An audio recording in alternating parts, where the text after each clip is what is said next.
Hello friends! In today's episode, we're going to focus on our first hero of the Pentagon, Aris, who finally made her first appearance. When the monsters were inflicted with the curse of destruction, they turned Asgard into chaos. Elysia set off to suppress them. However, Kiriel and the vanguard of the Alliance of Guilds were all in danger, so Elysia requested support from the Pentagon.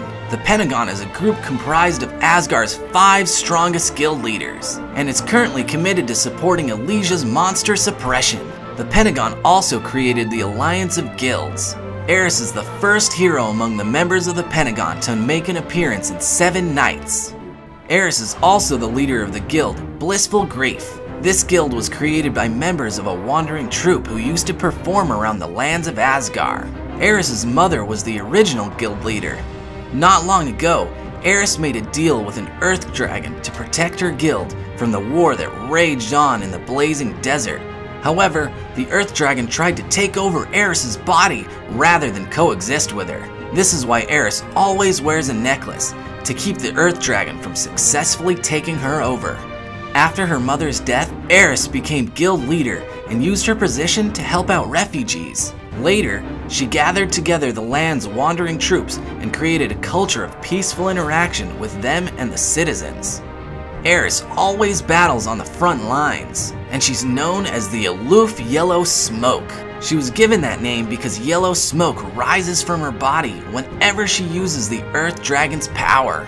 To match her feisty personality, Aris dispatched her guild members as her vanguard, even after the Alliance of Guilds was created. The vanguard was in great danger under the monster's attack, but the Pentagon ignored their request for reinforcements. In the end, Aris set off to the battlefield to help her guild herself. By the time Aris arrived, a member of Blissful Grief had already collapsed.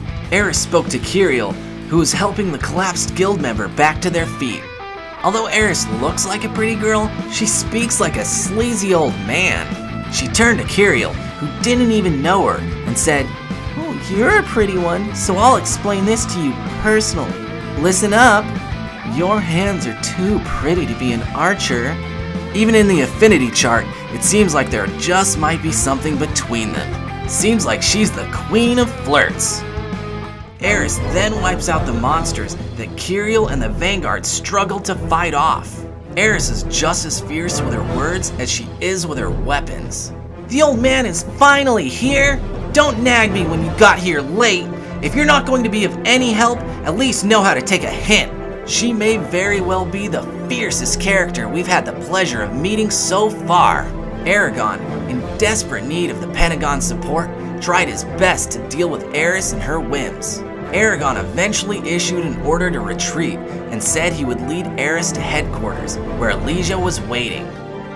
Aris feels like she'll get along well with Elysia, though they've never met before. It seems she likes Elysia already. Overall, girl crush seems to be the theme in Aris's affinity. I wonder how she acts around other members of the Pentagon. I can't wait to meet the next member. We'll see you next time with another story.